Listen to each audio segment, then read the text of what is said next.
Živijo, v tem posnetku ti bom povedala malo več o elipsi. Verjetno že veš, kako elipsa izgleda. In sicer takole kot en tak stisnjen krog.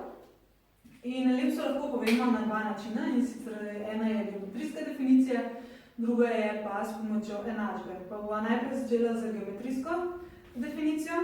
In sicer znotraj elipse obstajata dve točki, ki se imenujeta gorišči, in sicer označimo jo z F1 in F2. In točke na elipsi so take, da če jo povežemo z tema dvema goriščema in te dve razdalji tudi seštejemo, dobimo eno številko, ki je enaka za vse točke na elipsi.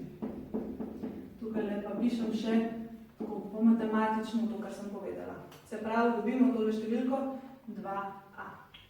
Zdaj pa bomo pogledali še, kako to izgleda v koordinatnem sistemu in zapisali njeno enačbo.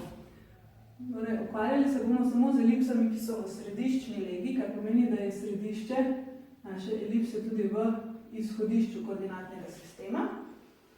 In tukaj nastanejo 4 točke, ki jih imenujemo temena elipse. Tole je teme T1, T2, T3 in T4. In v teh temenih se ponovno pojavi tale številka A, in sicer teme T1 ima koordinato A vejica 0, ker leži na x osi, T2 pa ima ravno minus A vejica 0. Pri temenih T3 in T4 pa se pojavi še ena številka, in sicer B.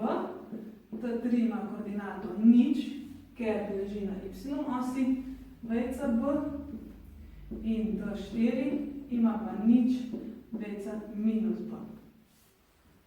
In iz teh dveh številk A in B lahko zapišemo tudi enačbo elipse, ki se glasi takole: x kvadrat ulomljeno A kvadrat plus y kvadrat ulomljeno B kvadrat je enako 1.